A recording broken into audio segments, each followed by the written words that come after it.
Assalamualaikum, G19. I hope you are safe. Welcome to Ramzan. Ramzan Mubarak. Today we start with the last topic of enamel. Enamel proteins. Enamel proteins के साथ हम थोड़ी सी enamel deformities discuss करेंगे और फिर हमारा ये chapter खत्म हो जाएगा. Enamel proteins जो होती है बेटा वो टू टाइप्स की होती है बेसिकली, अमीलोजेनिक्स एंड नॉन अमीलोजेनिक्स. आपका जो 10 किट का चैप्टर है उसमें अगर आप देखो तो आपके enamel proteins का टेबल बना हुआ है.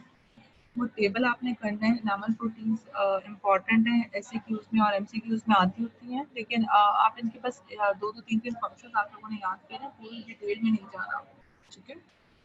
एनामल मैट्रिक्स तो बेटा आप सबको ये अमीलोजेनेसिस पढ़ने से इतना आइडिया हो गया या होगा आई एम श्योर कि अमीलोजेनेसिस जो है वो 2 स्टेप में बनती है. इनिशियल एनामल मैट्रिक्स जो बनते हैं वो नॉन कोलेजनस प्रोटीन से बना होते हैं और उसमें प्रोटीन ऑर्गेनिक कंटेंट ज़्यादा होता है और इनऑर्गेनिक कंटेंट कम होता है. जो इनिशियल एनामल हमारे पास बनता है वो 30% मिनरलाइज होता है और जबकि फाइनल एनामल 96% मिनरलाइज होता है. तो ये जो डिफरेंस आता है उसमें किस वजह से होता है, इसमें क्या चीज़ें इन्वॉल्व होती हैं, वो एनामल प्रोटीन्स की वजह से होगा. अच्छा, तो अगर जो एनामल मैट्रिक्स है ओरिजिनल वाला वो क्या है, ऑर्गेनिक मैट्रिक्स ऑफ एनामल किस चीज़ से बना होता है, नॉन कोलेजनस प्रोटीन्स होती हैं और एनामल प्रोटीन्स और एंजाइम्स होती हैं. अब जो एनामल प्रोटीन्स हैं उनका 90% जो है वो अमीलोजेनिन्स है और सिर्फ 10% नॉन अमीलोजेनिन्स है.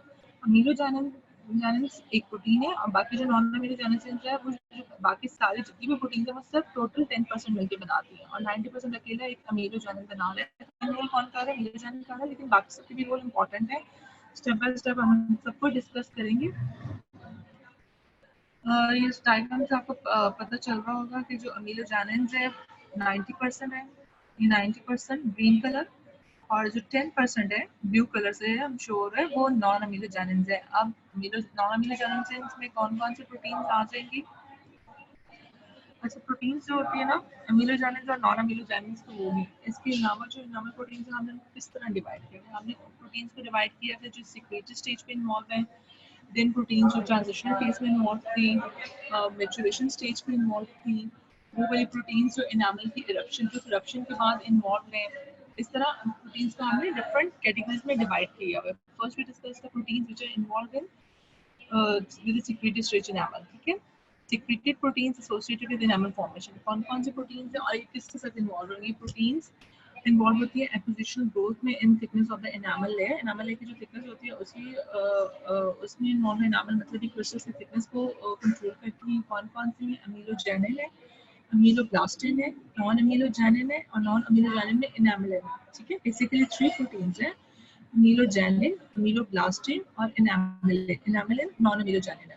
अमीलोजेनिन, अमीलोब्लास्टिन और एनामिलिन इन तीनों का क्या फंक्शन है, इन्होंने एनामल क्रिस्टल या एनामल लेयर की जो थिकनेस है उसको कंट्रोल करना है और सिक्रेटरी स्टेज के एनामल के साथ इन्वॉल्व है. सिक्रेटरी स्टेज के अमीलोब्लास्ट से इन्वॉल्व है और सिक्रेटरी स्टेज में ही इससे फिर रिलीज होंगी. मैच्योरेशन में इनका कोई रोल नहीं है. अच्छा, अब नेक्स्ट कौन सी प्रोटीन्स है, ये प्रोटीन्स है जो इन्वॉल्व होती है पोस्ट सिक्रेटरी प्रोसेसेस में और ये किसके साथ इन्वॉल्व है, पोस्ट सिक्रेटरी स्टेज के साथ इन्वॉल्व होते हैं. लेकिन ये किसके साथ इन्वॉल्व होंगी, ये डिग्रेडेशन ऑफ अमीलोजेनिन्स एंड नॉन अमीलोजेनिन्स. जो अमीलोजेनिन्स और नॉन अमीलोजेनिन्स है जो सिक्रेटरी स्टेज पे रिलीज हुए थे इनके डिग्रेडेशन के साथ इन्वॉल्व है. ठीक है. इनका मेन रोल क्या है, इन्होंने एक तो पोस्ट सिक्रेटरी स्टेज पे रिलीज होना है, मीन्स मैच्योरेशन स्टेज पे, transitional phase and maturation proper phase में. ठीक है. एंड देन इन्होंने क्या फंक्शन करना है, ये तो हमें तो पता चल गया कौन सी स्टेज पे रिलीज हो रही है, मैच्योरेशन और ट्रांजिशनल स्टेज पे. और ये अब क्या फंक्शन करेगी, ये अमीलोजेनिन्स और नॉन अमीलोजेनिन्स के डिग्रेडेशन कर देंगे. जो हमारे पास प्रोटीन्स थी जो सिक्रेटरी स्टेज पे रिलीज हुई थी, जो हमने अभी पहले पीछे पढ़ी है, उन्होंने क्या करना है, उन्होंने थिकनेस को कंट्रोल करना है. ये जो प्रोटीन्स हैं अमीलोजेनिन, अमीलोब्लास्टिन एंड एनामिलिन, इन तीनों प्रोटीन्स ने एनामल की थिकनेस को कंट्रोल किया. एपोजिशनल ग्रोथ के साथ इन्वॉल्व है, थिकनेस को कंट्रोल करें और कौन सी स्टेज पे ये रिलीज होंगी, सिक्रेटरी स्टेज पे. जबकि अगली प्रोटीन्स पोस्ट सिक्रेटरी स्टेज पे होंगी. पोस्ट सिक्रेटरी स्टेज या मैच्योरेशन स्टेज सेम है और इनके नाम क्या है, enamelysin, enamel matrix and serine proteinases, kallikrein. Serine proteinase kallikrein जो है सो KLK4B कहते हैं. ठीक है. इसकी एब्रिविएशन KLK4. इन प्रोटीन्स के आप लोगों ने नाम याद करने हैं स्टूडेंट्स, DINT और दो दो तीन तीन क्वेश्चन इसके पॉइंट्स आपको आने चाहिए. Proteins related to basal lamina covering maturing and mature pre-eruptive enamel. अच्छा, अभी कौन सी प्रोटीन्स हैं? ये भी मेच्योरेशन स्टेज पे होगी, मेच्योरेशन प्रॉपर में आएंगी। और ये जो मेच्योर एनामल है प्री, लेकिन वो अभी इरप्शन नहीं हुई, उसके साथ इन्वॉल्व है। ये कौन कौन सी, इनके क्या नाम है? ये amelotin, legacy proteins, enamelin, tuftelin, amelin and sheathlin. Amelin और शेथिन सेम है। तो बेसिकली कौन सी है? अमीलोटिन, लिगेसी प्रोटीन्स है, एनामेलिन है, टैप्टिलिन एंड एमिलिन। अब हम एक एक करके इन सब प्रोटीन की थोड़ी सी डिटेल देखेंगे। बेटा एमिलोजानिन, एमिलोजानिन का सबसे पहले जब एक प्रोटीन के नाम याद है तो आपको उसकी एब्रिविएशन आनी चाहिए, उसका फॉर्मूला आना चाहिए। एमिलोजानिन का क्या फॉर्मूला है? AMELX एंड AMELY, ठीक है? AMELX AMELY। और क्रोमोसोम एक्स और वाई दोनों पे होता है, तो इसीलिए इसके क्रोमोसोम नंबर के XP22.3 एंड YP11.3, ठीक है? एक्स क्रोमोसोम कौन सा? P22.3 पे और वाई में P11.2 पे। AMELX1 एक्स और AMELY इनके एब्रिविएशन होगी, फिर इसका क्रोमोसोम नंबर आ गया। अभी आपको मैंने बताया था कि 90% प्रोटीन है उससे एमिलोजेनिन है। 90% of the enamel proteins are heterogeneous group of low molecular weight proteins, amylogenins. Amylogenins क्या है? हाइड्रोफोबिक प्रोटीन्स है। किसमें रिच है? Proline, हिस्टाडीन, glutamine. आप लोगों को आपने जो पढ़ी थी एमडी, उसमें आपने अमाइनो एसिड का स्ट्रक्चर पढ़ा हुआ, उसमें अपने नाम पढ़े थे प्रोटीन्स के, प्रोलीन, हिस्टाडीन, ग्लूटामिन, ठीक है? इसमें ये रिच है। अमीलोजेनिस की सबसे ज्यादा होती है, एक्यूमुलेट कर देती है ड्यूरिंग सेक्रेटरी स्टेज में। अमीलोजेनिस माइनर शॉर्ट टर्म और long major long term degradation होती है इनकी। अमीलोजानिन से डिग्रेडेशन होगी, छोटे छोटे डिग्रेडेशन फ्रेगमेंट्स में डिवाइड हो जाएगी, टूट जाएंगी। मेजर लॉन्ग टर्म डिग्रेडेशन है और माइनर शॉर्ट टर्म है। एक्सप्रेशन इनका कब स्टॉप करते हैं? जब एनामल अपने फुल थिकनेस पे पहुंच जाता है। मतलब फुल थिकनेस पे एनामल कब पहुंचता है? सेक्रेटरी स्टेज के एंड पे। मीन इसमें सिर्फ अमीलोजानिन है अपना एक्सप्रेशन सेक्रेटरी स्टेज में ही शो करना है, सेक्रेटरी स्टेज में अपना रोल प्ले करना है। तो मॉलिक्यूलर वेट है, मॉलिक्यूलर वेट इनका कितना है? 25 kg है। जो ये प्रोटीन्स है इनका मॉलिक्यूलर वेट आप सबने याद करना है, क्योंकि ये एमसीक्यू में आता है। एमसीक्यू में पूछ लेते हैं कि अमीलोजानिन को कौन सा मॉलिक्यूलर वेट था, अमीलोब्लास्टिन का क्या था, एनामेलिन या टेप्टिलिन का क्या था, ठीक है? तो molecular weight 25 kd, kd is the unit. अच्छा, अब इसकी जो अनयूनिट प्रॉपर्टीज कौन कौन सी आ जाएंगी अमीलोजानिन की? अनयूनिट सॉल्युबिलिटी प्रॉपर्टीज है, रिलेट टू टेम्परेचर है, पीएच है, कैल्शियम आयन कंसंट्रेशन है। Then solutions of the proteins are capable of transforming into a gel under physiological conditions. Certain physiological conditions में क्या होता है कि ये जो proteins है अपने आप जेल लाइक सब्सटेंस में ट्रांसफॉर्म कर लेते हैं, जेल लाइक सब्सटेंस की तरह का बन जाता है। अच्छा, इसकी मेन एक मोस्ट इम्पॉर्टेंट फंक्शन की सेल्फ एग्रीगेशन है। सेल्फ एग्रीगेशन अमीलोजेनिस क्या कहते हैं? सेल्फ एग्रीगेशन कर लेते हैं, छोटे छोटे यूनिट्स एक दूसरे को इकट्ठा करके नैनोसेफियर्स बना लेते हैं, जो कि होते हैं 25 नैनोमीटर तक होते हैं, और ये यूनिट स्ट्रक्चर बन जाते हैं। अच्छा, अमीलोजेनिन का ये सेल्फ एग्रीगेशन की प्रॉपर्टी ही जो है, इसकी वजह से ही एनामल की मिनरलाइजेशन होती है, एनामल फॉर्मेशन होती है। क्यों? क्योंकि एनामल में मेट्रोफिजिकल मेम्ब्रेन बाउंड वेसिकल नहीं बनता, डेंटिन में बनता है, सीमेंटम में बनता है, इनमें एनामल में नहीं बनता। एनामल में क्या होता है कि जो अमीलोजेनिन है, जो एनामल प्रोटीन है, ये सीक्रेटरी स्टेज पे रिलीज हो रही है। ये सेल्फ एग्रीगेशन करके छोटे छोटे नैनोसेफियर्स बना रही है, जो नैनोसेफियर्स बना रही है, इनके अंदर न्यूक्लिएशन होगी और ये फिर क्रिस्टल्स बनाएंगे, ठीक है? इन्होंने क्या करना है? अमीलोजेनिन के रोल क्या रोल प्ले करेगी? रेगुलेट करती थी ग्रोथ को, थिकनेस एंड बर्थ में।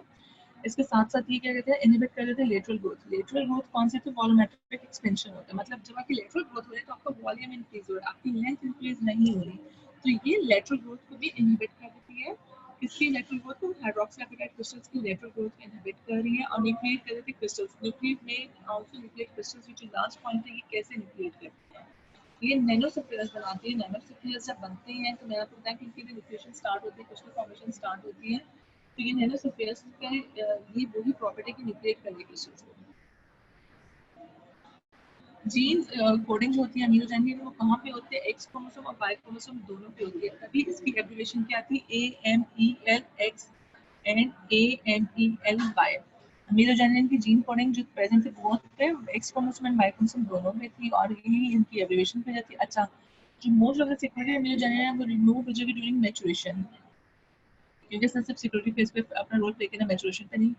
अमीलोजेनिन कहाँ पे होती है? आपकी बॉडी में एनामल के अलावा ये बोन्स में भी होती है, बोन में भी होती है, ब्रेन सेल्स में भी होती है। अमीलोजेनिन एनामल के अलावा बॉडी में bone marrow and brain cells पे भी प्रेजेंट होती है। और जो AMELX जीन्स हैं एक्स क्रोमोसोम पर लोकेटेड है। एक्स की वजह से हमें पता चल रहा है एक्स क्रोमोसोम पे है, उसका क्या मेजर रोल है किस चीज में, एनामल फॉर्मेशन में मेजर रोल प्ले कर रही है। जबकि AMELY जीन जो है ना वो लोकेटेड है बाई क्रोमोसोम पे, वो एनामल फॉर्मेशन के साथ रिलेटेड नहीं होते थे।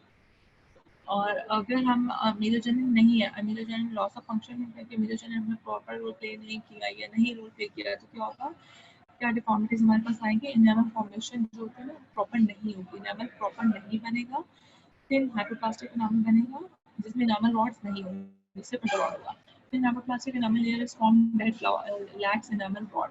हाइपोप्लास्टिक एनामल कैसा होता है, हाइपोप्लास्टिक एनामल थिन होता है, कलर नॉर्मल नहीं होता, ब्राउनिश कलर होता है, डार्क येलोश का कलर हो जाते हैं एंड उसकी स्मूथ एनामल की स्मूथ सरफेस नहीं होती, उसकी थोड़ी सी डेंट्स पड़े होते हैं। ठीक है, आप समझ लो इरेगुलर सरफेस होती है, ग्रूव्स होती है। फिर हाइपोप्लास्टिक एनामल जो अमीलोजेनिन की एब्सेंस में बनेगा। अमीलोब्लास्टिन नेक्स्ट कौन सी जीन हमारी, अमीलोब्लास्टिन। अब से अमीलोजेनिन की तरह अमीलोब्लास्टिन का क्या फॉर्मूला है या क्या इसकी एब्रिविएशन है, इसकी एब्रिविएशन है AMBN। ठीक है, और अब कौन सा जीन के लिए प्रेजेंट होता है, 4q 13.3 जीन है जिसपे ये प्रेजेंट होते हैं, present in much smaller amounts compared with amelogenin. ठीक है, अमीलोजेनिन 90% था, ये अमीलोजेनिन के प्रेजेंट में बहुत थोड़ा में होता है, प्रेजेंट होता है, ये लेस देन 10%, 10% से भी कम। और कहाँ पे होता है, न्यूली फॉर्म्ड एनामल के पास होता है, सिक्रीटरी स्टेज में भी रिलीज हो रहा है। अमीलोजेनिन भी सिक्रीटरी स्टेज में रिलीज हो रहा है, अमीलोब्लास्टिन भी सिक्रीटरी स्टेज पे रिलीज है। अभी हम कौन से जीन्स पढ़ रहे हैं, प्रोटीन्स पढ़ रहे हैं, सिक्रीटरी स्टेज की प्रोटीन्स पढ़ रहे हैं। अभी हम जो अमीलोजेनिन, अमीलोब्लास्टिन, एनामिलिन, ये एनामल है, ये तीनों जीन्स कौन सी सिक्योरिटी स्टेज की जीन्स है। ये तीनों जीन्स कहाँ पर स्टेज पे, सिक्योरिटी स्टेज पे रिलीज होंगी, इसके बाद जब सेल वो सिक्योरिटी स्टेज में जाएगा, मींस मैच्योरेशन स्टेज में जाएगा, इनके ये अपना फंक्शन स्टॉप कर देंगे, रिलीज नहीं होगा। कहाँ पे होती है, यूनिफॉर्म एनामल के साथ होती है, जहाँ पे डेंटिनोनामल जंक्शन होता है, वहाँ पे डोज होती हैं, प्रोटीन्स होते हैं 2.5 times larger in molecular weight than amelogenin. ठीक है, अमीलोजेनिन का मॉलिक्यूलर वेट कितना था, 25 kd है, अमीलोब्लास्टिन का कितना मॉलिक्यूलर वेट है, 17 kd है, 2.5 टाइम्स लार्जर है। ये पॉइंट पी बेटा मॉलिक्यूलर वेट वाला जो पॉइंट है ये एमसीक्यू के लिए इंपॉर्टेंट है। अब सब प्लीज इसको मार्क कर लो। सल्फेटेड ओ लिंक शुगर्स हैं इसमें, उसमें वो किसमें रिच था, प्रोलीन, हिस्टाडीन, ग्लूटामिन में रिच था, और उसमें कौन क्या चीज आता है, सल्फेटेड ओ लिंक शुगर्स आता है। Cleaved rapidly into several fragments. One fragment has calcium binding proteins. अच्छा, ये cleaved होते rapidly several fragments में, लेकिन नैनो सेल्फ एग्रीगेशन की क्वालिटी अमीलोब्लास्टिन में नहीं है। नैनोसेल्यूलर्स जो बनाते हैं सेल्फ एग्रीगेशन से, वो सिर्फ अमीलोजेनिन की क्वालिटी है।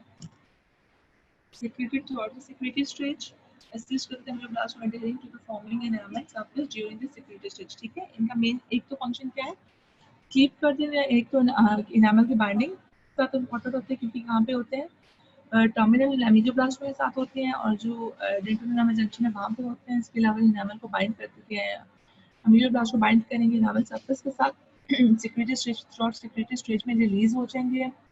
कैल्शियम बाइंडिंग प्रोटीन्स जो रैपिडली क्लीव हो जाते हैं, और इनमें calcium binding proteins, calcium binding properties होती हैं फ्रेगमेंट्स में, स्मॉल फ्रेगमेंट्स में ये डिवाइड होती हैं आफ्टर क्लीवेज, सेपरेट फ्रेगमेंट्स में डिवाइड हो जाएंगे। तो उसमें क्या होता है, फ्रेगमेंट में कैल्शियम बाइंडिंग प्रॉपर्टी होती है। मॉलिक्यूलर वेट 75 kd है, 2.5 टाइम्स ज़्यादा है अमीलोजेनिन।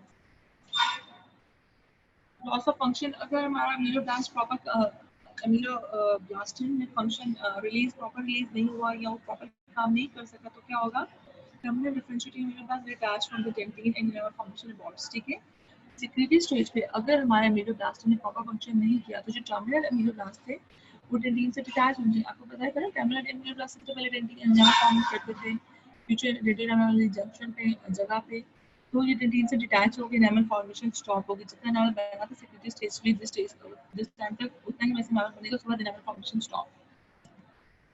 थर्ड प्रोटीन है वो कौन सी है, उसका नाम है एनामिलिन। एनामिलिन भी सिक्रेटरी स्टेज की प्रोटीन है और सिक्रेटरी अमीलोब्लास्ट के साथ रिलेटेड है। इसका सिंबल क्या है, एब्रिविएशन इसकी क्या है, AENAM। ठीक है, ENAM है इसकी एब्रिविएशन। और इसकी कौन सी जीन से रिलेटेड होगा, 4q 13.3 का। Enamelin is the largest and least abundant, largest है मॉलिक्यूलर वेट इसका ज्यादा है, हाई मॉलिक्यूलर वेट है कितना 186 kDa है। अमीलोजेनिन का 25 kDa है। अमीलोब्लास्टिन 75 kDa था और एनामिलिन का 186 kDa। तो सबसे ज्यादा अगर वो पूछते हैं आपसे डिफरेंट ऑप्शन देखिए कि which is the highest molecular weight protein, enamel protein, तो आपका आंसर एनामिलिन होगा। अच्छा, और लीस्ट अबंडेंट कौन सी हुई, वो भी एनामिलिन। अमीलोजेनिन 90%, amyloblastin less than 10%, and enamellin less than 5%. So enamellin least abundant. Enamellin undergoes extensive post-translational modifications. It has N-like sugars and phosphorylated. अच्छा, amyloblastin में O-like sugar था, इसमें enamellin में N-like sugar है, ठीक है। और प्रोइजन पर प्रेजेंट होती है ग्रोइंग एनामल सरफेस पे। ये अमीलो एनामिलिन ग्रोइंग एनामल सरफेस पे प्रेजेंट है। अमीलोब्लास्टिन कहाँ पे प्रेजेंट थी? अमीलोब्लास्टिन प्रेजेंट थी जहाँ पे क्या था, टर्मिनल एनामल सरफेस पे, ठीक है, टर्मिनल एमीलोब्लास्ट पे। वो टर्मिनल एमीलोब्लास्ट पे प्रेजेंट होती है अमीलोब्लास्टिन और एनामिलिन ग्रोइंग एनामल सरफेस पे। ये किसके साथ किस चीज़ के लिए रिस्पॉन्सिबल है? क्रिस्टल के एलोंगेशन के लिए। एनामिलिन क्रिस्टल एलोंगेशन कर लिया, जबकि अमीलोजेनिन अगर हम इसे कंपैरिजन में देखें तो वो वॉल्यूमेट्रिक एक्सटेंशन को कंट्रोल कर रही थी, थिकनेस और ब्रेड्थ के साथ इन्वॉल्व थी। स्मॉल फ्रेगमेंट्स होते हैं एनामलिन के, विद इन एनामल वो स्मॉल फ्रेगमेंट्स ज़्यादा देर के लिए एनामल में रहती हैं, काफ़ी देर तक रह जा सकते हैं। और उनके क्या मॉलिक्यूलर वेट है, तो स्मॉल फ्रेगमेंट्स का 32 kDa 25 kDa तक इनका मॉलिक्यूलर वेट होता है, जबकि विदाउट फ्रेगमेंटेशन बिफोर क्लीवेज इनका क्या मॉलिक्यूलर वेट था 186 kDa है। ये किसके साथ बाइंड करते हैं? मिनरल्स को बाइंड कर देते हैं और इनहिबिट कर देते हैं क्रिस्टल ग्रोथ को। Function as a modulator for formation of mineral and to promote crystal elongation. इनका लॉस ऑफ फंक्शन, एनामिलिन का लॉस ऑफ फंक्शन डिफाइन नहीं, हमें नहीं पता कि अगर हम एनामिलिन ना हो तो क्या फर्क क्या होगा, क्या अब्नॉर्मलिटीज आएंगे, अभी तक डिफाइन नहीं है। अच्छा, फंक्शन क्या है इसका? Modulator for formation of minerals and to promote crystal elongation.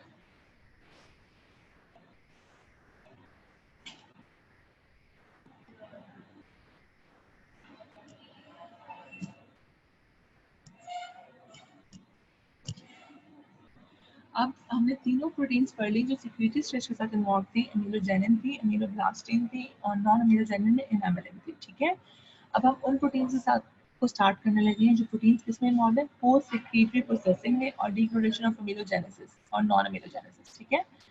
अब जो प्रोटीन्स है ना, इन्होंने दो काम करने हैं। एक तो इन्होंने प्रोसेसिंग कर देनी है, पोस्ट सिक्रीटरी अमीलोब्लास्ट से प्रोसेसिंग करनी है, मतलब मेचुरेशन और ट्रांजिशन फेज पे अपना रोल प्ले करना है। सेकेंड, अमीलोजेनेसिस और नॉन अमीलोजेनेसिस जो प्रोटीन्स थी, सिक्रीटरी स्टेज जो प्रोटीन्स थी और वो मेचुरेशन स्टेज में पड़ी हुई है, उनको इन्होंने डिग्रेड करके खत्म करना है, ठीक है। अब ये कौन से प्रोटीन्स है? Enamel lysine, enamel matrix and serine protease, ठीक है। तीन प्रोटीन्स है ये भी जो प्रोसेसिंग स्टेज में इन्वॉल्व है। कौन सी?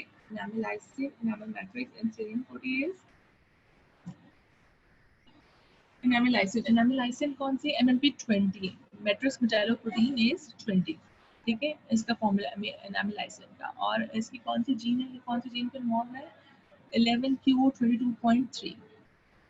एनामिल लाइसिन क्या चीज़ है? कैल्शियम बाइंडिंग, कैल्शियम डिपेंडेंट मेटालोप्रोटीनेजेस है। मेट्रिक प्रोटीनेज सब फैमिली का यूनिक स्ट्रक्चरल फीचर्स है। और कहाँ पे होता है? न्यूलीफॉर्म सिक्यूरिटी स्टेज के एनामल में होता है। जो न्यूलीफॉर्म एनामल की सिक्यूरिटी स्टेज का बिल्कुल अभी वो फॉर्म आया होता है, एंटर हो रहा था डिफरेंशियल मैच्योरेशन स्टेज में, उसमें एनामल लाइसिन होती है। क्लीव कर देते हैं hydrophilic C terminal ends of amelogenins को इन अदर इंटरनल साइट्स को, ठीक है, रिस्पांसिबल है for cleaving ameloblastin and enamelin into certain large fragments में, ठीक है। इसको क्लीव कर रही है इमीडोप्लास्टिन एंड इमीडोजेनिन को क्लीव कर रही है। मूव करो, आहिस्ता बोलो, ऊंची बोलो, ऊंची बोलना है कि तेज बोलना है?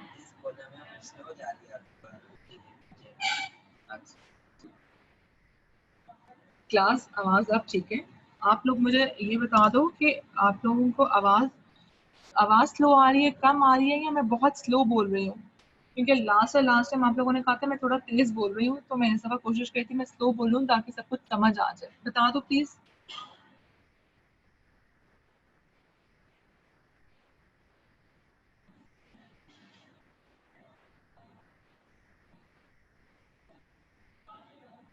क्लास आवाज क्लियर है? D19 आवाज क्लियर है? मैं थोड़ा कोशिश करती हूँ ऊंची बोलने की। रिस्पॉन्स बताओ आप अपना। अभी भी नहीं आ रही? एक सेकंड ठहर जाओ।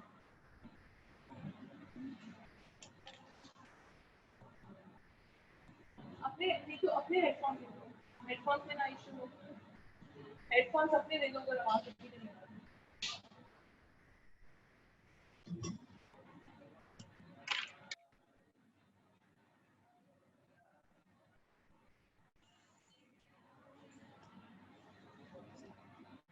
अगर हेडफोन्स का कहीं इशू है तो मुझे अपने हेडफोन दे दो, अगर आवाज आ रही है।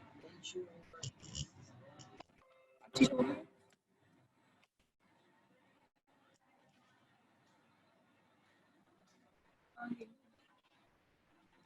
वहाँ से ऑन करो ना स्क्रीन। आपने पॉज किया है?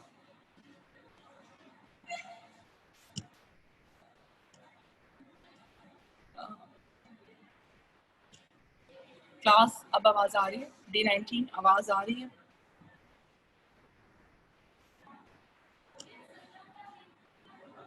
चलो ठीक है, अब आवाज क्लियर है ना? ठीक है। अच्छा मुझे जल्दी से ये बता दो कि रिपीट तो नहीं करना कुछ था जो हमने पहली प्रोटीन्स पढ़ी है। हमने जो सिक्योरिटी स्टेज की प्रोटीन्स पढ़ी उनको क्लास रिपीट तो नहीं करने की जरूरत? अगर रिपीट नहीं करना तो मैं इससे कंटिन्यू करूँ एनामेलन से।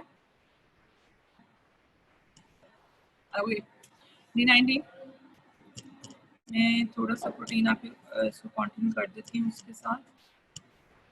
अच्छा अब हम कौन सी प्रोटीन्स कर रहे हैं क्लास? अब हम प्रोटीन्स कर रहे हैं जो प्रोटीन्स इन्वॉल्व है पोस्ट सिक्योरिटी स्टेज में। पोस्ट सिक्योरिटी स्टेज कौन सी स्टेज हो जाएगी? पोस्ट सिक्योरिटी स्टेज हो जाएगी जो है हमारी मैच्योरेशन स्टेज। मैच्योरेशन स्टेज के प्रोटीन्स ने एक तो मैच्योरेशन स्टेज के मीलोब्लास्ट एनामल के साथ काम करना है। सेकेंडली जो हमारी सिक्योरिटी स्टेज की प्रोटीन्स पड़ी हुई हैं और वो मैच्योरेशन स्टेज में एंटर हो गए उनको डिग्रेडेशन के लिए खत्म कर देना है। प्रोटीन्स कौन सी हैं? Enamel lysine, enamel matrix and serine protease. ठीक है, अब सबसे पहले हम एनामल लाइसिन को डिस्कस कर लेंगे। एनामिलाइसिन का क्या है एब्रीविएशन? MMP20। MMP20 इसकी एब्रीविएशन है। उसका सिंबल जीन्स कौन से? 11q22.3 है। एनामिलाइसिन क्या है? एनामिलाइसिन कैल्शियम डिपेंडेंट मेटालोप्रोटीनेज प्रोटीन है और कौन सी? मैट्रिक्स मेटालोप्रोटीनेज फैमिली की। ठीक है, यूनिक स्ट्रक्चर फीचर्स हैं। कहाँ पे होती है? न्यूली फॉर्म सिक्योरिटी स्टेज के एनामल में होती है। क्लीव कर देती है। किसको क्लीव करेगी? Hydrophilic C terminal ends of amelogenins को और इंटरनल अदर इंटरनल साइट्स को। और किस चीज के लिए इंपॉर्टेंट है? अमीलोब्लास्टिन और एनामिलिन की क्लीविंग के लिए भी इंपॉर्टेंट है। मींस ये जो आप इसका सेकंड लास्ट पॉइंट पढ़ रहे हैं स्लाइड पे, इसमें ये क्या कर रही है? डिग्रेडेशन कर रही है। डिग्रेडेशन कर रही है सिक्योरिटी स्टेज के प्रोटीन्स में। नामल प्रोटीन्स में कौन कौन सी थी? अमीलोजाइलिन, अमीलोब्लास्टिन और एनामिलिन, इन तीनों को इसने इसकी क्लीवेज कर दी, इन तीनों को डिग्रेडेट कर दिया। आपको पता है क्लीवेज जब किसी चीज की क्लीवेज करते हैं वो स्मॉल फ्रेगमेंट्स में डिवाइड हो जाती है। ठीक है, छोटी छोटी चीजों में तोड़ देते हैं, इसने उनको तोड़ दिया।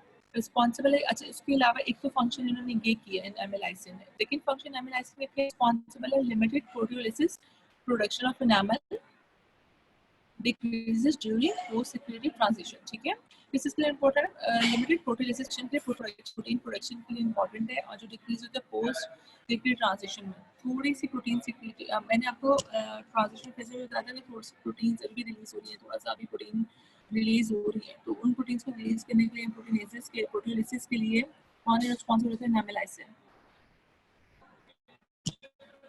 लॉस ऑफ फंक्शन एनामिलाइसिन के लॉस ऑफ फंक्शन के हाइपोमैचुरेशन एनामल होगा। ठीक है, और इनका अमीलोजाइलिन का लॉस ऑफ फंक्शन है हाइपोप्लास्टिक एनामल। हाइपोप्लास्टिक एनामल में एनामल इनका एनामल की जनरेशन थी, स्मूथ सरफेस नहीं थी। हाइपोमैचुरेशन में एनामल हो जाएगा, मैच्योर नहीं है, मींस प्रॉपर कैल्सिफिकेशन नहीं हुई, प्रॉपर मेटलाइज नहीं है और थिन एनामल बनेगा। जितनी एनामल की नॉर्मल थिकनेस होती है उससे कम बनेगा।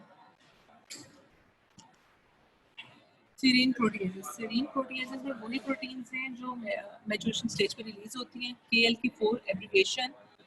प्रोटीन जीन्स कौन सी है इनकी? 19q13.4। ठीक है, serine proteinases क्या है? Protein is a serine proteinase of the tissue keratin सब फैमिली की प्रोटीन है, तभी इसको KLK4 की एब्रिविएशन है। कहाँ पे होती है? प्रोस्ट्रेट में एक्सप्रेस होती है। प्रोस्ट्रेट मतलब एक्सप्रेस प्रोस्ट्रेट इस तरह लंबाई के रूप से। हम एक एग्जांपल ले लें या आप सीधा लेटे हुए हो लेकिन फेसिंग टुवर्ड्स द ग्राउंड, ठीक है, आप ग्राउंड को फेस करो, मतलब एक इंसान जमीन पे लेटा हुआ है उल्टा, ठीक है, उस तरह रिलीज होती है। Production begins in transitional stage, continues throughout the maturation stage, okay? Serine protease कब रिलीज हो रही है? ट्रांजिशनल स्टेज पे रिलीज हो रही है और मैच्योरेशन प्रॉपर स्टेज में भी जाएंगी। Secreted into enamel that is achieved full thickness achieve कर चुके जो enamel उसमें रिलीज हो रही है। full thickness वाला enamel कौन सा होगा? Secretory stage का enamel, secretory stage का enamel जो बन जाता है, secretory stage के एंड तक enamel की thickness full होती है और बस maturation stage में उससे mature होना, उसकी mineralization हो रही है, तो thickness increase नहीं होती। Secreted into enamel that has achieved full thickness once ameloblasts launch their amelodromes process and starts their modulation cycle around the enamel surface. Modulation cycle किसमें start होती है? Maturation stage की, maturation sub stage, maturation proper sub में, ठीक है? Remove करने का amelogenesis from the intercrystal areas, allowing growth in crystal width and thickness. Amelogenesis को remove कर देते हैं और width and thickness को control करते हैं, क्योंकि amelogenesis का एक function ये था कि वो polymetric expansion को भी inhibit कर रहा है। इसका लॉस ऑफ फंक्शन हाइपोमैचुरेशन, एनामल की हाइपोमैचुरेशन, एनामल में आपको प्लास्टिक, हाइपोकैल्सिफाइड एंड हाइपोमैचुरेशन तीनों एनामल्स आगे पढ़ाऊंगी।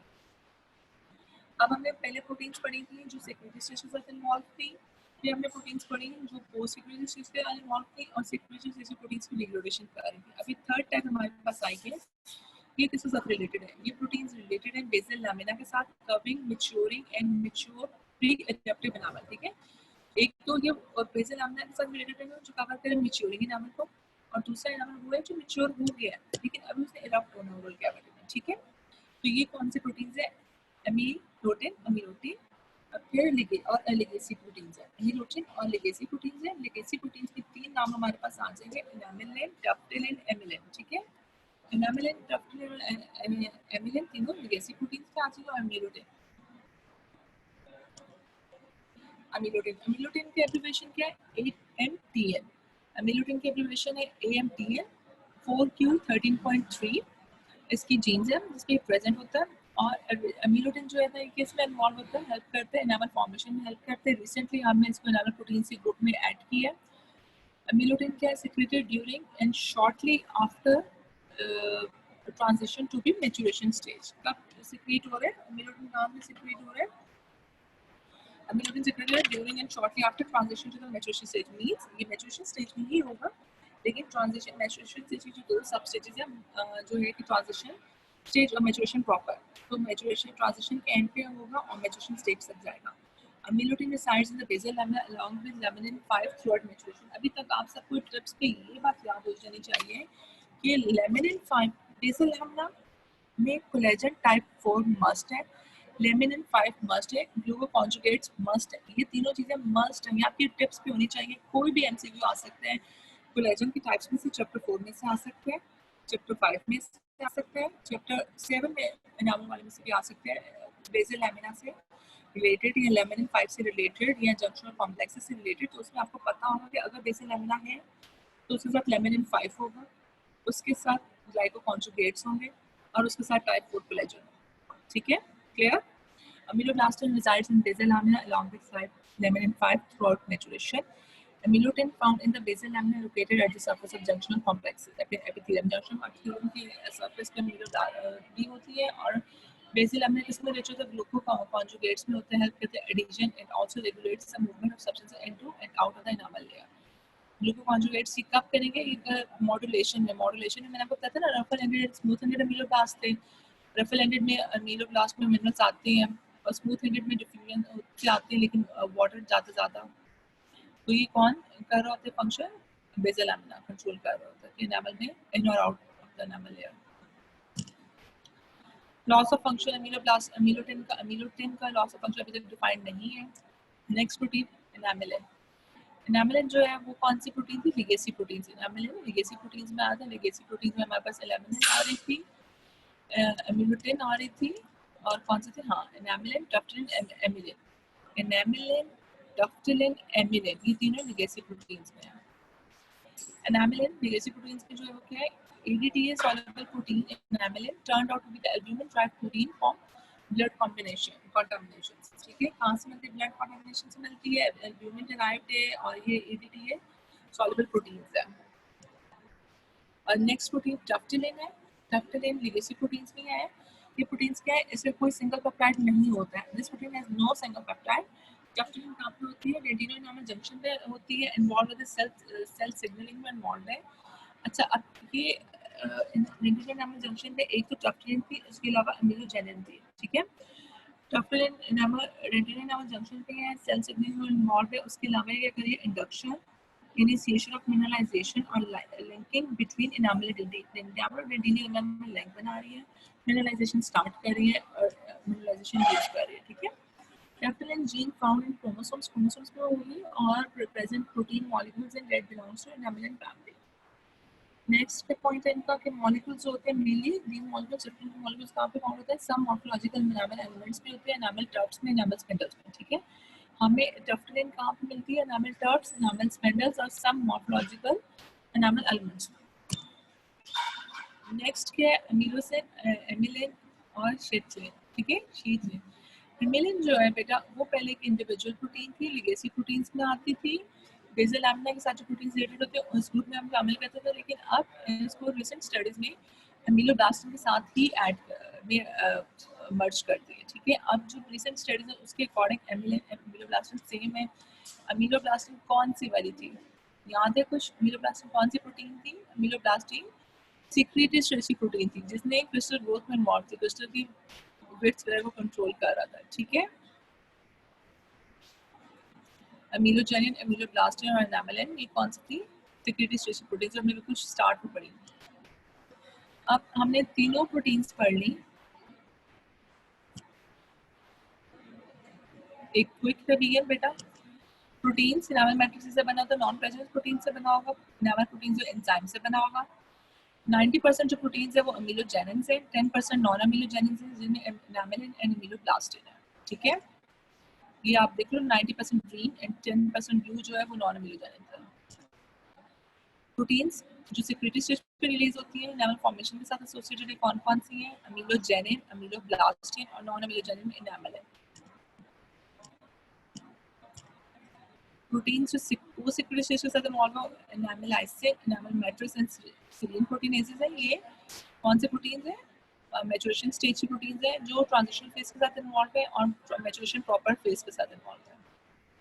अब कौन सी प्रोटीन्स आएंगी, जो प्रोटीन बेसल लैमिना के साथ थी, रिलेटेड थी, मैच्योरिंग एनामल को कवर कर रही थी और मैच्योर को कर रही थी बिफोर इरप्शन। ये कौन सी थी, अमीलोटिन थे, लिगेसी प्रोटीन्स में एनामेलिन, टफ्टिलिन, एमिलिन। एमिलिन को अब अमीलोब्लास्टिन में ऐड कर दिया, उसके साथ मर्ज कर दिया। अमीलोजेनिन क्या है, AMELX Y, AMLEX X और AMEL Y। X chromosome Y chromosome दोनों पे प्रेजेंट है, लेकिन जो एक्स क्रोमोसोम के साथ इन्वॉल्व है वो इनामल के प्रेजेंट है, वो इनामल के साथ रिलेटेड होता है। वाई वाला इनामल के साथ कोई रोल प्ले नहीं कर रहा। लो मॉलिक्यूलर वेट है, सबसे ज़्यादा इनका परसेंटेज है, 90 से ज़्यादा प्रोटीन्स ही हैं। मॉलिक्यूलर वेट इनका 25 kd है। रिच होती है प्रोलीन, हिस्टीडीन, ग्लूटामीन में।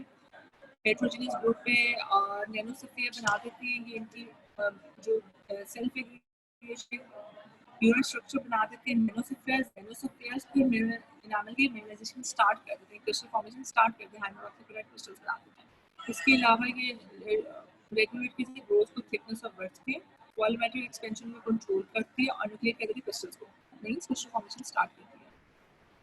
और लॉस ऑफ फंक्शन से फिर हाइड्रोप्लास्टिक एनामल बनेगा। अमीलोब्लास्टिन क्या करेगा, अमीलोब्लास्टिन AMBN एब्रिविएशन है फॉर्मूला। 4q13.3 जीन जिसमें प्रेजेंट है और 10% से कम होगा। मॉलिक्यूलर वेट इसका ज़्यादा है, 70 kd है, 2.5 टाइम ज़्यादा है अमीलोजेनिन से। ये MCQs में मॉलिक्यूलर वेट आ जाते हैं। D19 MCQs के लिए ये पॉइंट बहुत इंपॉर्टेंट है। ये एक्शन कहाँ होता है, डेंटिनो एनामल, यूनिफॉर्म एनामल पे होते हैं, क्लोज होते हैं डेंटिनो एनामल जंक्शन पे। secreted throughout the secretory stage. Assist with ameloblast adhering to the forming enamel surface during the secretory stage. Loss of function में अमीलोजेनिन की लॉस ऑफ फंक्शन में क्या था, हाइड्रोप्लास्टिक एनामल, इसकी लॉस ऑफ फंक्शन में एनामल फॉर्मेशन स्टॉप हो जाएगी क्योंकि अमीलोब्लास्ट अटैच हो जाएगा रेटिन से। एनामेलिन थर्ड प्रोटीन थी सिक्रीटरी स्टेज की, ANEM 4q13.3 था। एनामेलिन लार्जेस्ट थी 18186 kDa था और लीस्ट अबंडेंट थी लेस देन 5, ठीक है। क्रिस्टल elongation के साथ इन्वॉल्व है, ग्रोइंग सर्फेस एनामल सर्फेस जो प्रेजेंट है, पोस्ट ट्रांसलेशनल मॉडिफिकेशंस होती है इसकी बहुत ज़्यादा, एनलिप शुगर इसमें प्रेजेंट होती है। Small fragments for enamel do linger within enamel, linger का मतलब होता है ज़्यादा देर तक उस जगह पे रहना। Function as a modulator for formation of memory promote करते हैं क्रिस्टल elongation का function, loss of function define नहीं है। अब कौन सी प्रोटीन्स आ गई एनामल जो पोस्ट सेक्रेटरी स्टेजेस आती है, मैच्योरेशन स्टेज आती है, कौन सी enamelysin, enamel matrix and serine proteinase. Enamelysin MMP20 है, 11 to 2.3 एनामल लाइसिन के जो कल्चर डिपेंडेंट टेलोप्रोटीनेज इस प्रोटीन है। यूनिक सोशल फीचर्स हैं, यूनिफॉर्म एनामल में होंगी, सी टर्मिनल क्लीवेज कर देती है, एमिलोजेनिक भी क्लीवेज कर देती है, एमिलोब्लास्ट एनामल क्लीवेज कर देती है। हाइपोमैचुरेशन, लॉस ऑफ फंक्शन से हाइपोमैचुरेशन बन जाते हैं एनामल का, और MMP20 एनामल जो होते हैं MMP20 डेफिशिएंट एनामल वो कैसा होता है, थिन होता है। एक हाइपोमैचुरेशन ही नहीं होगी एनामल का, जो एनामल बनेगा वो कैसा होगा, थिन होगा। सीरीन प्रोटीएसिस में क्या हो जाते हैं, सीरीन प्रोटीएसिस में KLK4 KLK4 है, और इसके अलावा क्या है, केलिकिन सब फैमिली से बिलोंग करते हैं। एनामल में फुल अचीव, एनामल में सीक्रेट होकर जब एनामल ने अपनी फुल थिकनेस अचीव कर ली हो, और अमीलोब्लास्ट ने डॉम्स प्रोसेस को लॉस कर दिया, अमीलोब्लास्ट कब लॉस होते हैं, जब फाइनल इंक्रीमेंट्स बन जाती हैं सेक्रेटरी स्विच के एंड पे, अमीलोब्लास्ट और डॉम्स प्रोसेस लॉस हो जाते हैं, रिमूव हो जाते हैं, और जब रिमूव होते हैं तब वो मैच्योरेशन स्टेज में एंटर होते हैं अमीलोब्लास्ट। मॉड्यूलेशन साइकिल के साथ रिलेटेड है, सीरीन प्रोटीएजेस अमीलोजेंस को रिमूव कर देंगे इंटरक्रिस्टल एरिया से, इंटरक्रिस्टल एरिया से ये सीरीन प्रोटीएजेस उसको रिमूव करेंगे तो क्रिस्टल ग्रो करेगा ना, क्रिस्टल के दरमियान जो स्पेस है उनमें अमीलोजेनेंस पड़े हुए हैं, तो सीरीन प्रोटीएजेस अमीलोजेनेंस की डिग्रेडेशन करके उनको वहाँ से रिमूव करके स्पेस बना दी, जब स्पेस अवेलेबल हुई तो क्रिस्टल्स ने विड्थ एंड थिकनेस में ग्रो करना शुरू किया। लॉस ऑफ फंक्शन से अमीलो हाइपोमैचुरेशन बन जाएगा। Proteins related to basal lamina covering maturing enamel and mature eruptive enamel. कौन से एमिलोटिन लिगेसी प्रोटीन्स में एनामिलिन, डॉक्ट्रिन है एमिलिन, एमिलिन को तो अमीलोब्लास्ट के साथ मिला दिया है। एमिलोटिन क्या है, ANDN है, इसके अलावा एनामल फॉर्मेशन के साथ रिलेट है, ट्रांजिशन फेज में रिलीज होती है और मैच्योरेशन में भी रिलीज होती है। इसके अलावा ये क्या करते हैं, एमिलोटिन क्या करते हैं, बेसल लामिना में है, बेसल लामिना में लैमिनिन 5 है, ग्लाइकोकॉन्जुगेट्स एंड टाइपोफ्लाजेन है, एनामल के एडिशन करिए एडिन के साथ। लॉस ऑफ फंक्शन डिफाइन नहीं है। एनामिलिन क्या है, ADTA सॉल्युबल प्रोटीन है, albumin derived from blood contamination. Tuftelin has no single peptide, जिसका इंपॉर्टेंट फीचर आप देख सकते हो, डक्टिलिन किसके साथ है, डेंड्रिटिक के साथ है, सेल सिग्नलिंग में इन्वॉल्व है, और क्रोमोसोम में भी फाइंड होती है, क्या करती है, एनामल टफ्ट स्पिंडल्स में भी डक्टिलिन आपको प्रेजेंट होगी।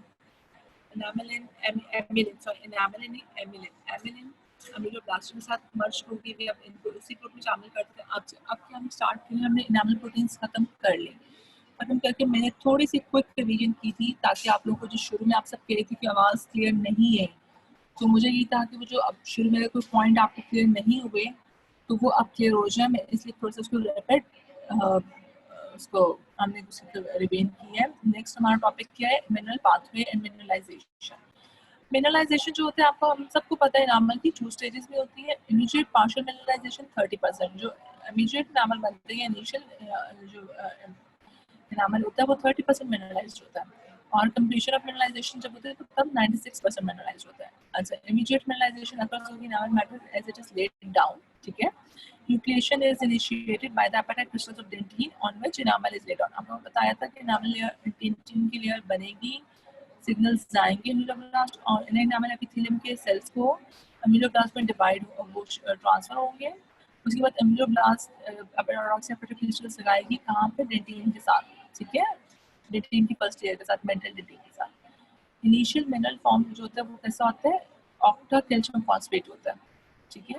इनिशियल मिनरल जो बना था हाइड्रोक्सी एपेटाइट नहीं होता, ऑक्टा कैल्शियम फॉस्फेट होता है, वो अनस्टेबल होता है। उसके बाद ऑक्टा फॉस्फेट कैल्शियम अपने आप को हाइड्रोक्सी एपेटाइट क्रिस्टल में कन्वर्ट करता है, ठीक है, और हाइड्रोक्सी एपेटाइट क्रिस्टल स्टेबल है। इंक्रीमेंटल डेपोजिशन अगर आप देखेंगे डायग्राम में, बेटा आपको टिश्यू फॉर्मेशन में लेट स्टेज की मिनरलाइजेशन थी चैप्टर 5 की, उसमें भी बताई थी, ठीक है। और उसके अलावा मैंने भी आपको मिनरलाइजेशन में भी दिखा दी थी। उसके अलावा ये आपको अब मैं मिनरलाइजेशन पाथवे में बता रही हूँ। इसको ये क्या है, ये ए पे आप देखो ये क्राउन का कस्प है, ठीक है। कस्प पे इंक्रीमेंटल डेपोजिशन हो रही है। ये क्या और है, जो इनिशियल डेपोजिशन थी वो मोर मिनरलाइज्ड है, उसी पर जो नई डेपोजिशन हो रही है, नई इंक्रीमेंट्स लगे वो लेस मिनरलाइज्ड है। इसी तरह मोर इंक्रीमेंट्स आर फॉर्म। डी पे अगर हम जाएं तो मेट्रो डेपोजिशन मिनरलाइजेशन प्रोसीड कर रही है, अब वो कस्प है इंसाइजरी जा रही है, प्रोसीड्स डाउनवर्ड और टुवर्ड्स इंसाइजरी। अब हम अगर ई पे जाएं तो हमें क्या नजर है, matrix is form on the side and cervical line of the crown, ठीक है। ये आप देखो ई पे एफ पे सर्वाइकल लाइन तक पहुंच गए, तो इसका मिनरलाइजेशन होती है इंक्रीमेंट्स में, यानी फॉर्मेशन होता है इंक्रीमेंट्स में। Gradual completion of mineralization starts from height of the crown and progresses cervically। आपको पता है कि cervically जाती है। It begins at the dentinal ends of the rods। Gradual completion of mineralization starts from height of the crown and progresses cervically, begins at dentinal ends of the rod है। Each rod mineralizes from the depth up to the surface। The sequence of mineralization of rod is from cusp or incisal edge towards the cervical line। Rate of enamel formation is 4 micron per day and it is more in permanent teeth, ठीक है। Mineralisation कैसे होगी dentin की, crown से start होगी, cervical जाएगी, फिर crown में कस्प से स्टार्ट होती है एंड सर्वाइकल लाइन तक जाती है। और डेंटिन एंड्स जो होती है ना रॉड से बिगिंस करती है, और dentin ends of the rod से, जो रॉड से डेंटिन एंड है वहां से बिगिन करती है। रॉड किससे मिनरलाइज होती है, डेप्थ से सरफेस तक। रॉड की मिनरलाइजेशन क्या है, from depth to surface. Sequence of mineralisation क्या है, कस्प और इंसाइजल ऐसे टुवर्ड्स द सर्वाइकल लाइन। और रेट ऑफ फॉर्मेशन क्या है, 4 माइक्रोमीटर पर डे है। और मैंने आपको बताया था कि इंक्रीमेंटल लाइंस थी या जो थी स्ट्रैप रेडियस वो क्या होता है, इंक्रीमेंटल लाइंस थी जो डेली के डेली बननी थी, 4 माइक्रोमीटर पर डे था। और वो जो स्ट्रैप रेडियस है वो 1 वीक की इंक्रीमेंट्स थी। 1 वीक में जितनी इंक्रीमेंटल डेवलपमेंट ग्रोथ हुई थी एनामल की उसको स्ट्रैप रेडियस कहते थे, और डेली को इंक्रीमेंटल लाइन कहते थे। और 5 डेज का साइकिल होता है। मोस्ट प्रोमिनेंट होती है परमानेंट टीथ में। कैरेक्टराइज्ड किससे होती है, बाय ग्रोथ ऑफ क्रिस्टल से। और क्रिस्टल्स की शेप, इनिशियल शेप क्या होती है, रिबन लाइक शेप होती है। क्रिस्टल्स इंक्रीज होते हैं थिकनेस में। Gradually, the organic matter becomes thin and more widely spaced to make room for growing crystals. Crystals increase in size from 1.5 micrometer to 25 micrometer। अब यहाँ से आपको आइडिया है लास्ट पॉइंट से कि क्रिस्टल्स का साइज कितना ज़्यादा इंक्रीज होता है। जो इनिशियल क्रिस्टल बनते हैं वो 1.5 है, फाइनल क्रिस्टल की क्या साइज है 25 माइक्रोमीटर। इतनी ज़्यादा वो अपने आप को ग्रोथ होती है क्रिस्टल की। और इनिशियल क्रिस्टल कैसे था, रिबन शेप क्रिस्टल से, एंड देन हम जो मिक्सचर नाम क्रिस्टल्स होते हैं वो thin long needle like crystals होते हैं, ठीक है। ग्रेजुअली ऑर्गेनिक मैटर्स होते हैं वो थिन होता है और more widely space to make room for growing crystals. Organic degradation ही इसलिए होती है कि क्रिस्टल्स के लिए स्पेस बन सके। Crystal sizes increase further after tooth eruption. अच्छा, एक तो बिफोर टूथ इरप्शन, ये जो लास्ट पॉइंट है स्लाइड का, ये बिफोर टूथ इरप्शन क्रिस्टल का साइज कैसे था, डिग्रेडेशन के बाद, मैच्योरेशन स्टेज में, डिग्रेडेशन के बाद, मैट्रिक्स से डिग्रेडेशन के बाद जो क्रिस्टल स्पेस मिली उसकी वजह से स्पेस एक्स्ट्रा मिली तो क्रिस्टल से ग्रो किया 1.5 माइक्रोमीटर से 25। लेकिन इसके बाद क्या होगा, जब मेच्योर होगा 25 पॉइंट्स की टूथ इरप्ट होगा। टूथ इरप्ट के बाद भी क्रिस्टल ग्रो करेगा। कैसे ग्रो करेगा, ओरल कैविटी में, स्लाइवा में, फ्रूट्स में आयंस होते हैं और एनामल पोरस होता है, परमेबल होता है। तो आयन सेंटर होंगे एनामल में, एनामल उनको अब्सॉर्ब करेगा, क्रिस्टल्स ग्रो करेंगे। कैल्शियम है, फ्लोराइड है, बाइकार्बोनेट आयन से मैंने आपको ही बताया था। Calcium reaches the matrix to enamel organ or happens by extra transcellular route। Transcellular route से calcium enter होता है enamel में। इंट्रासेलुलर मूवमेंट है कैल्शियम की वेलोब्लास्ट में, और ट्रांससेलुलर मूवमेंट है कैल्शियम ट्रांसपोर्ट की। ये अगर डायग्राम आप देखो बेटा, ये आपकी 10 किट की ही डायग्राम में परेशानी है। पे क्या है, माइटोकॉन्ड्रिया है, गोल्जी है, कैल्शियम पम्प है, ये टॉम्स प्रोसेस है। देन ये जो सर्कल्स है ये क्या है, सिक्रीटरी ग्रेन्यूल्स है, कैल्शियम एटीपेजेस है, कैल्शियम चैनल्स हैं इसमें। इसके अलावा आपको क्या नजर आ रहा है इसमें, कैल्शियम बाइंडिंग प्रोटीन्स हैं, आयंस हैं, और ये रफल एंडेड है। कैल्शियम ट्रांसपोर्ट में भी एक्टिव बाय कैरियर्स और passive bye simple flow of calcium. अच्छा, कैल्शियम ट्रांसपोर्ट एक्टिव भी हो सकती है, पैसिव भी हो सकती है। पैसिव एक्टिव होगी कैरियर से और पैसिव होती है सिंपल फ्लो होता है कैल्शियम का across the cell. Simple flow diffusion मेरा। और जो लेयर होती है अमीलोब्लास्ट की has a limited but control permeability to ions. Ameloblast की जो लेयर्स होती है लिमिटेड लेकिन कंट्रोल परमेबिलिटी है आयंस की, like calcium and chloride. Initial nucleation occurs in dentine which cross the dentino-enamel junction. No metaphysical have been demonstrated in the enamel mineralization. Nanospheres, which are self-assembled amelogenin fragments, are formed between the first crystal of enamel. और culture transport active में passive हो गया, limited control permeability है। Initial nucleation कहाँ पे थी? Dentin में थी। Cross डेंटिनो-एनामल junction. मेट्रोवेसिकल्स नहीं बनते। मेट्रोवेसिकल्स कहाँ बनते हैं? प्रोटीन डेंटिन की मिनरलाइजेशन में। और ये जो नैनोस्फीयर्स है ये किसके नैनोस्फीयर्स थे? अमीलोजेनिन के थे। इसके अंदर फर्स्ट क्रिस्टल बनता है। फर्स्ट क्रिस्टल था ऑक्टाहेड्रल था और बाद में वो हाइड्रोक्सीएपेटाइट बनता है। To this organization, amelogenesis control initial enamel biomineralization, initially crystals grow by fusion of nucleation। मैंने आपको बताया था कि क्या होता है अमीलोजेनिन जो प्रोटीन है 90% प्रोटीन से सेकेंडरी स्टेज पे रिलीज होती है। ये नैनोस्फीयर सेल्फ एग्रीगेशन करते हैं। लो मॉलिक्यूलर वेट है तो 25 kDa इसका मॉलिक्यूलर वेट है। सेल्फ एग्रीगेशन करते हैं। जब ये सेल्फ एग्रीगेशन करते हैं छोटे छोटे नैनोस्फीयर्स बना देते हैं। जो नैनोस्फीयर्स बनते हैं ना मतलब छोटी छोटी चीजें एक मिलके बन जाती है, उनके अंदर क्रिस्टल ग्रोथ स्टार्ट होते हैं। क्यों? क्योंकि उसमें न्यूक्लिएशन की प्रॉपर्टी न्यूक्लिएशन कर सके। न्यूक्लिएशन मतलब क्रिस्टल्स बना सकते हैं। जब हाइड्रोक्सीएपेटाइट क्रिस्टल्स बनते हैं फिर वो इकट्ठे होके प्रिज्म बनाते हैं। ठीक है, तो किसने इनिशियल एनामल पर कंट्रोल किया है? अमीलोजेनिन से। इनिशियल ग्रोथ कैसे होती है? फ्यूजन ऑफ न्यूक्लिएशन से। न्यूक्लिएशन किसके अंदर स्टार्ट हुई थी? नैनोस्फीयर्स में। और क्रिस्टल एनलार्ज होते हैं लेंथ में, देन इन विड्थ, और विड्थ में बाद में स्टार्ट होती है उनकी ग्रोथ होती है मैच्योरेशन स्टेज में। Matrix can control crystal growth by two mechanisms: by breaking down in a controlled pattern to provide space for a new crystal deposition.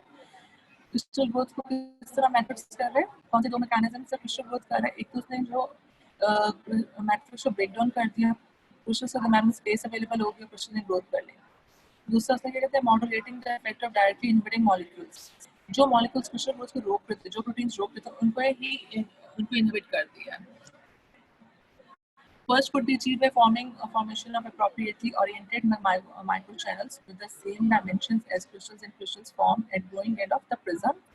And क्या होता है? सेकंड में क्या है? लिक्विडेड मैक्रोप्रोटीन्स एक्यूमुलेट कर जाते हैं। कहाँ पे एक्यूमुलेट करेंगे? एक्स्ट्रासेलुलर स्पेस में अराउंड द अमीलोब्लास्ट, और एमिट कर देते हैं फर्दर एक्टिविटी को कंट्रोल एंड लिमिट कर देते हैं थिकनेस ऑफ द एनामल। क्यों कंट्रोल एंड लिमिट करेंगे? क्योंकि थिकनेस एक नॉर्मल जो क्रिस्टल्स है वो नॉर्मल लेवल तक ही ग्रो करें, नॉर्मल लिमिट तक ग्रो करें। ये ना कि वो एब्नॉर्मल ग्रो कर रही है और एब्नॉर्मल फॉर्मेशन होती है। अब हम आते हैं, हमने मिनरलाइजेशन पढ़ ली है। मैंने बाकी आपको एक रिवीजन करा दिया मैंने। ये वही है मिनरलाइजेशन चीज जो हमने अमीलोजेनेसिस में पढ़ी थी। अब हमारे पास क्या है? Defects of अमीलोजेनेसिस। डिफेक्ट्स दो तरह के होंगे, एक तो मैट्रिक्स फॉर्मेशन में होगा और दूसरा डिफेक्ट्स होगा मैच्योरेशन में।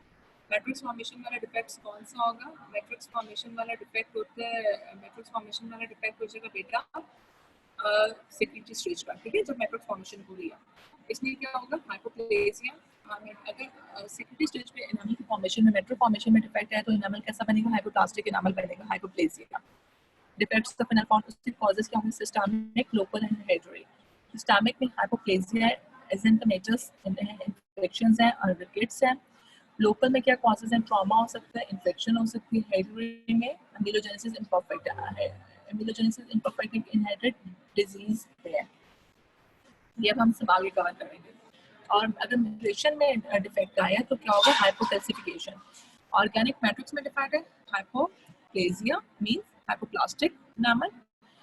मैच्योरेशन में ऐड हाइपोकैल्सिफिकेशन, हाइपोकैल्सिफाइड मैट्रिक्स। इसमें क्या होता है? डेफिशिएंसी हो जाती है मिनरल कंटेंट में एनामल के। इसके भी कॉजेस कौन कौन से? वही same, systemic, local and inherited.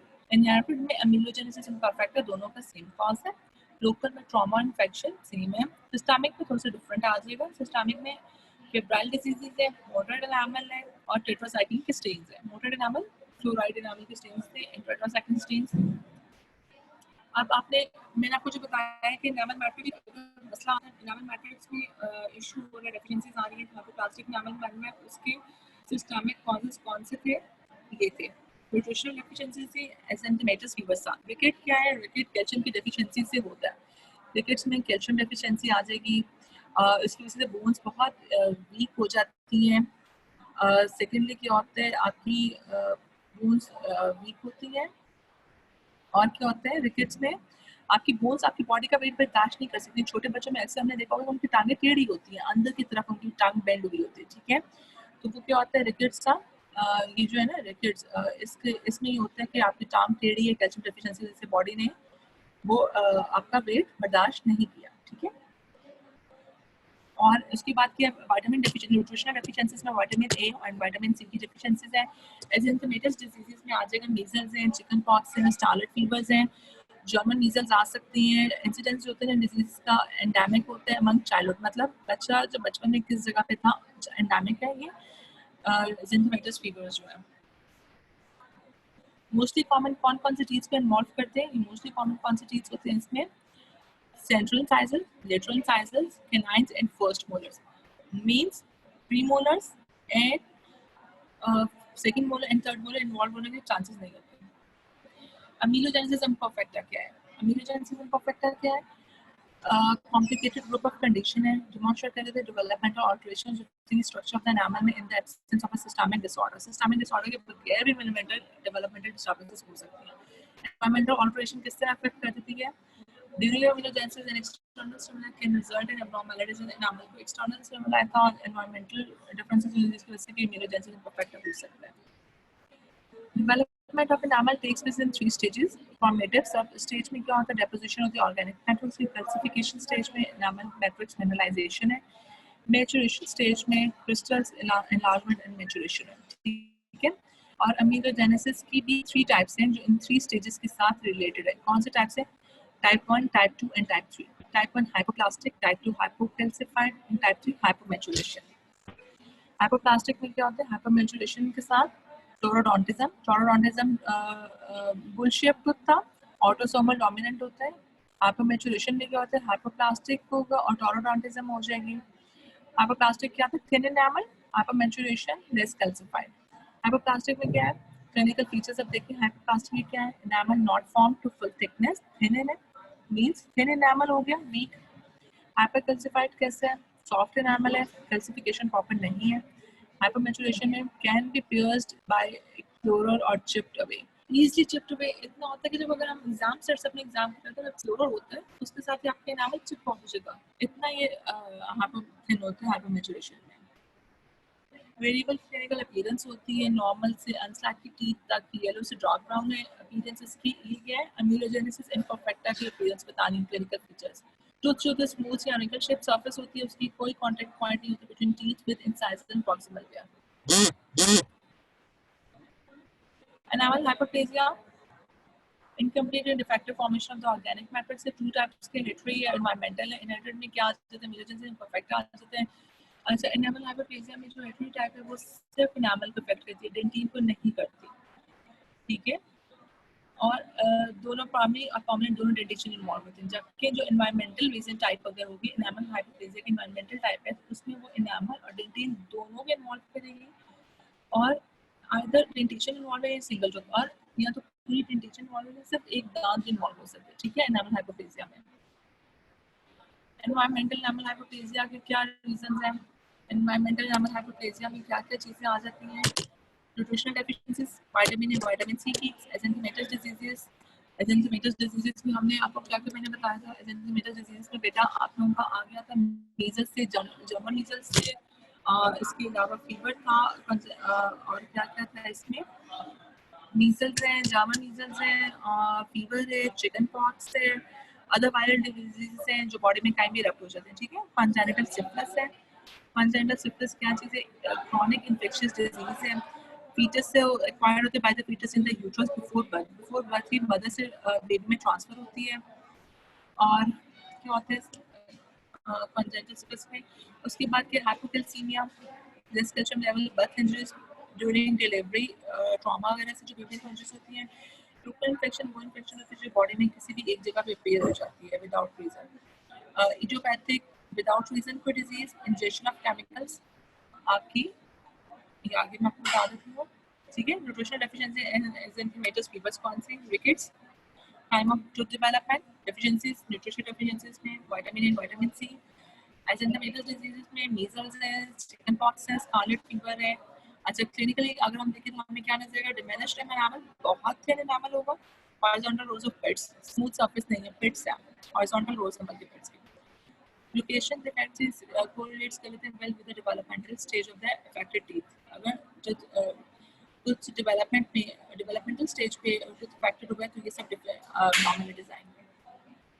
Enamel hypoplasia due to congenital surface, congenital surface पे टीथ में क्या क्या होता है, हचिसन इंसाइजर्स हो सकते हैं, मल्बेरी मोलर्स हो सकते हैं, बोन्स कॉर्नर मोलर्स हो सकते हैं, maxillary and maxillary permanent incisor and first molar सबसे ज्यादा इन्वॉल्व होते हैं। हचिसन इंसाइजर क्या होता है, परमानेंट सेंट्रल इंसाइजर इन्वॉल्व होगा, स्क्रू ड्राइवर शेप्ड होते हैं due to converge of mesial and distal sides and non notch incisor due to absence of central calcification. Hutchinson incisor आपने मॉर्फो में पढ़ा हुआ है इसलिए मैं इसको जल्दी पढ़ा रही हूँ। मल्बेरी मोलर्स भी आपने मॉर्फो में पढ़े थे, एब्नॉर्मैलिटीज में, टूथ एब्नॉर्मैलिटीज में। मोलर्स एनामल जो होते हैं ना, मोलर्स एनामल कैसे होता है, क्लोजर सरफेस और इंसाइजर क्लोजर वन थर्ड का इफेक्ट होते हैं mass of globules instead of crust. Enamel hypoplasia due to hypocalcemia, hypocalcemia की वजह से एनामल हाइपोप्लेजिया हो जाता है। Hypocalcemia less calcium, tetany due to decrease level of calcium blood, आपको टेटनी का सबको पता है, रिकेट्स का सबको पता है। विटामिन डी डेफिशिएंसी हो जाएगी इसमें, कैल्शियम के साथ साथ पैराथोराइड डेफिशिएंसी हो जाएगी। क्लिनिकल मैनिफेस्टेशंस होता है फिटिंग वैरायटी पेक्स बने होते हैं एनामल के सब। तो डिस्कलरेशन जो होती है वो एक्सट्रिंसिक या इंट्रिंसिक दोनों तरह की होती है। एक्सट्रिंसिक स्टेन्स होते हैं वो सुपरफिशियल होते हैं और अगर होते हैं आफ्टर टूथ इरप्शन। ठीक है, जो इंट्रिंसिक स्टेन है, एक्सट्रिंसिक स्टेन है, उनको हम फिर भी क्योर कर सकते हैं, हम पॉलिशिंग करा लेते हैं, लेजर कर लेते हैं तो एक्सट्रिंसिक स्टेन गायब हो जाती है। लेकिन जो इंट्रिंसिक है उनको हम रिमूव करना मुश्किल होता है। Intrinsic discoloration may result from development effect of enamel or internal staining of the tooth. ये टेबल है बेटा, ये बुक में ही शायद है। इसमें क्या कि अगर क्या कंडीशन होगी तो क्या एनामल की फिनोटाइप होगी। फीवर है तो एनामल हाइपोमिनरलाइजेशन है, स्टार्वेशन से भी हाइपोमिनरलाइजेशन हाइपोप्लेजिया हो जाता है। हाइपोप्लेजिया थिन एनामल था, एक्सेस फ्लोराइड एक्सपोजर है हाइपोमिनरलाइजेशन, ट्रॉमा है हाइपोमिनरलाइजेशन और हाइपोप्लेजिया दोनों है। हाइपोक्सिया सिवियर कार्डियक डिफेक्ट्स वगैरह है तो हाइपोमिनरलाइजेशन हाइपोप्लेजिया दोनों चीजें हो जाएगी। इन्फेक्शन कंजनटल सिफिलिस है, साइटोमेगाली है, वायरस से कंजनटल रूबेला है तो भी हाइपोमिनरलाइजेशन हाइपोप्लेजिया। टेट्रासाइक्लिन इंजेक्शन और लो बर्थ वेट से हाइपोप्लेजिया। इडियोपैथिक डिजीज कौन सी डिजीज होती है, any disease with an unknown common mechanism of parents spontaneous origin. ठीक है, इडियोपैथिक डिजीज वो डिजीज जिनका कॉज नहीं पता और यहाँ भी नहीं पता उनसे क्यों एकदम से वो स्पॉन्टेनियसली उनका ओरिजिन होता है। और सिस्टमिक लोकल इन्फेक्शन कौन से थे, बॉडी में किसी भी लोकलाइज्ड एरिया में आ जाए। Hypocalcemia, hypocalcemic condition in which there are lower than average level of calcium blood में। अब आ जाएंगे causes of tooth discoloration. Certain antibodies जैसे टेट्रासाइक्लिन्स या डॉक्सीसाइक्लिन्स है, अगर हम वो लेते हैं if used before the age of 8 years से पहले अगर आप उनको ले रहे हैं तो आपकी टूथ की डिस्कलरेशन होगी। टूथ डिस्कलरेशन इंट्रिंसिक एक्सट्रिंसिक ये कॉजेज हैं। टेट्रासाइक्लिन डिस्कलरेशन करती है और डॉक्सीसाइक्लिन कर देती है। Mouth rinses and washes containing chlorhexidine and acetylpridinium chloride can also stain teeth. Mouth washes जो है ना वो भी कंटेन स्टेन करते हैं। एंटीहिस्टामिन्स हैं, एंटीसाइकोटिक ड्रग्स हैं, एंटी हाइपरटेंसिव ड्रग्स हैं, ये भी डिस्कलरेशन करती हैं। ट्रीटमेंट के डिस्कलरेशन का identify the cause, implementing therapy. Cause को आइडेंटिफाई करो, कॉज रिमूव कर दो, मैपिट कर दो, उस चीज को यूज करना। डाइट एंड हैबिट्स में क्या आता है, एक्सट्रिंसिक स्टेनिंग जो कॉज होती है, फूड्स हैं, बेवरेजेस हैं, एसिडिक ड्रिंक्स हैं, आपकी हैबिट्स में टोबैको स्टेनिंग है, स्मोकिंग है, उनको हम ट्रीट करें। Thorough dental prophylaxis and cessation of dietary और other incomplete habits to remove, मतलब क्विट कर दो स्मोकिंग, क्विट कर दो टोबैको यूज करना कट कर दो तो स्टेनिंग रिमूव हो जाएगी। Tooth brushing twice a day with dentifrice, oral hygiene maintain करने के लिए इंपॉर्टेंट है।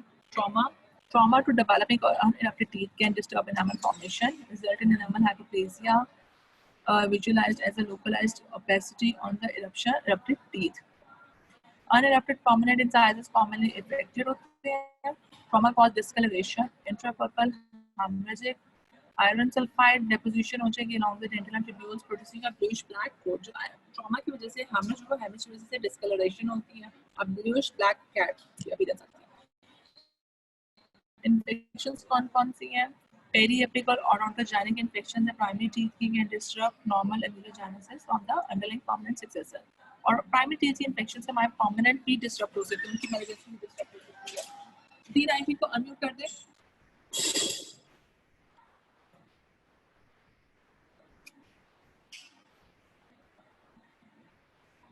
D19 को unmute कर दे।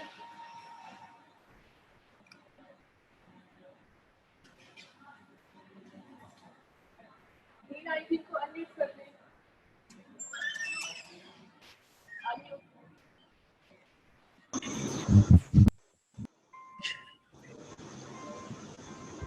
D19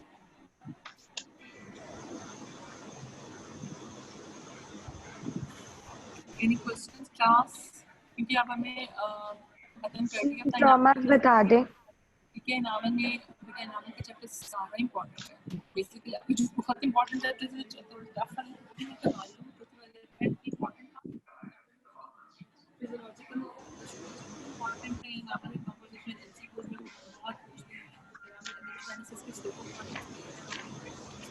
और टेबल आता है बहुत ज़्यादा, नावल प्रोटीन से भी आ जाती है, इसकी वेट चेंज नावल के आते हैं, उसके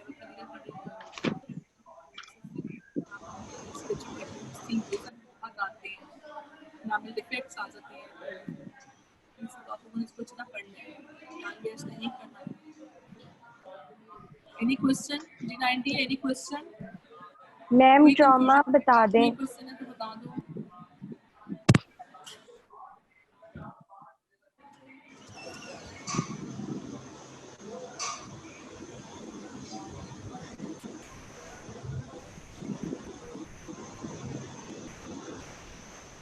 मैम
Mama